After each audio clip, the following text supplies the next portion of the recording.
All right, so I have to make this video. I have to. Coached football for a long time. Um, been a strength coach and a trainer for a long time. Been a sport worker. I've dealt with heart abnormalities, concussion, brain injuries, spine injuries in that time. So I have to make this video. I'm also once upon a time when there was sports ball and I wasn't inundated in politics. I would watch the Bills pretty religiously. That was kind of my thing. And that includes 4 Super Bowl losses in the early 90s. When I was very young. So I guess everybody knows Damar Hamlin went down. He collapsed on the field. And another athlete died. The Jaguars offensive lineman passed away at 38. Sudden heart failure. And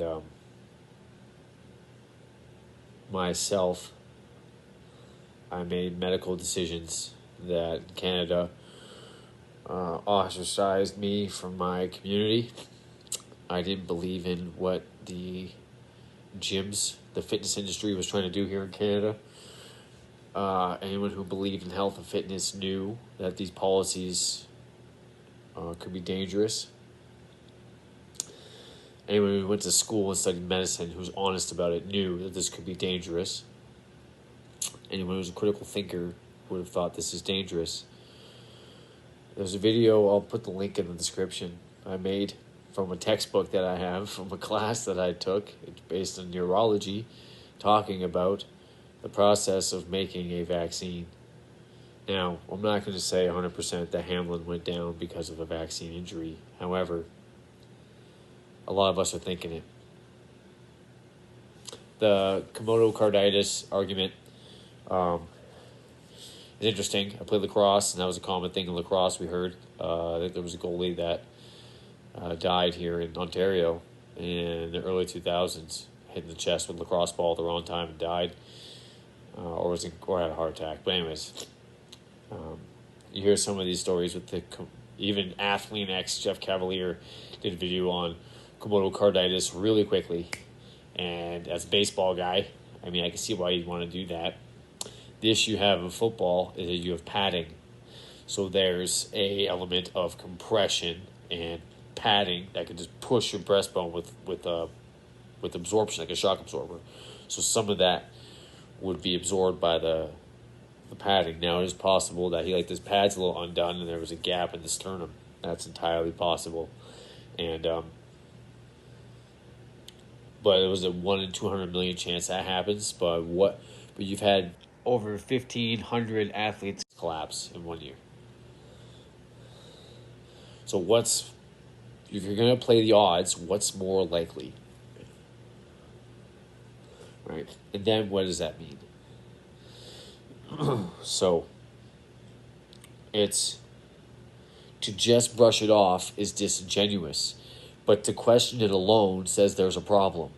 And you still have the Canadian government, for example, pushing vaccines on kids during hockey commercials and Santa Claus, and do Santa Claus to kids. But then you have this happen, and how can you not question it? Now, again, I've coached football, and I asked,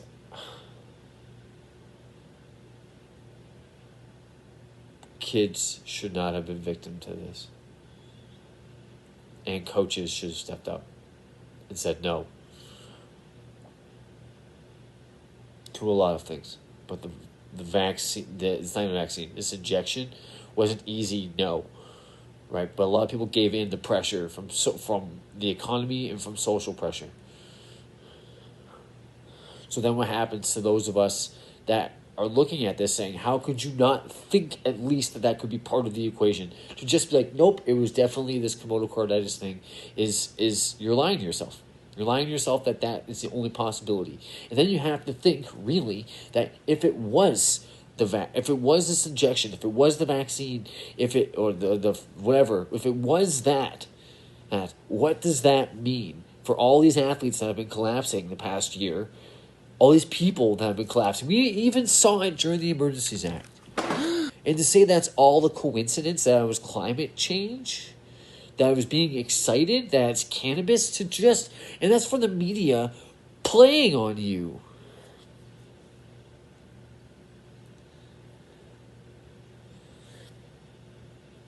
What?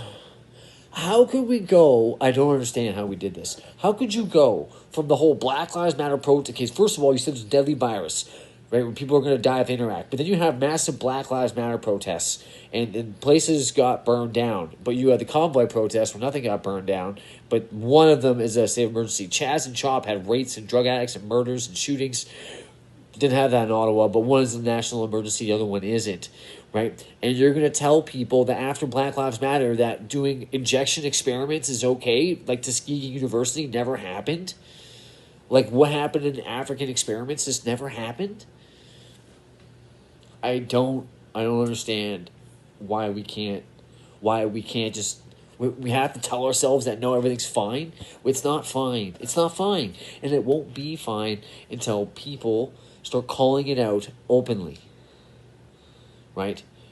It is you, the individual, that has to have the hard conversation with other people to have them have an impact on those that make decisions. Politicians and media are frightened about violent backlashes. But they're saying that partly to get in front of it, because they can't go back on the lie.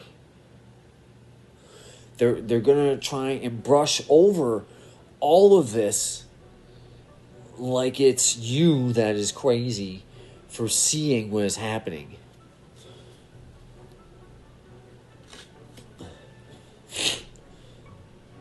And it's disgusting. And if we're just going to, as a society, just pretend, it's not going to get better. You're building a society on a house of cards, on straw. It's a Ponzi scheme, and you're feeding into it. And now in history, there's no excuse to be an ignorant buffoon other than fear, because you don't want to know. And if you don't want to know, then we'll never get anywhere.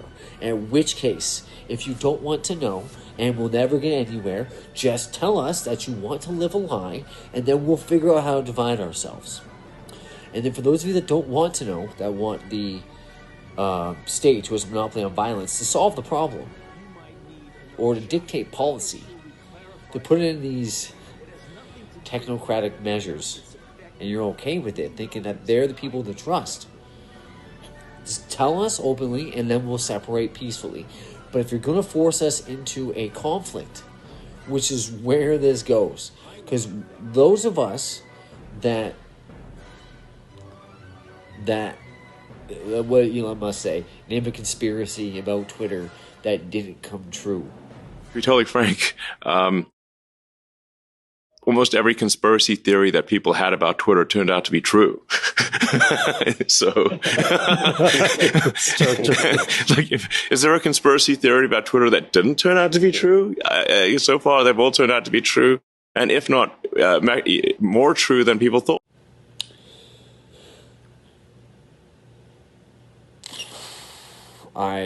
I'm really upset for NFL players. For for NFL players, I guess they're grown adults. I'm mostly upset for kids, for the young athletes that were coerced into this decision by their schools, by their programs, by their peers, by their parents. We know athletes that have parents die, athletes that caught leukemia, and you can see all the evidence of athletes falling over everywhere.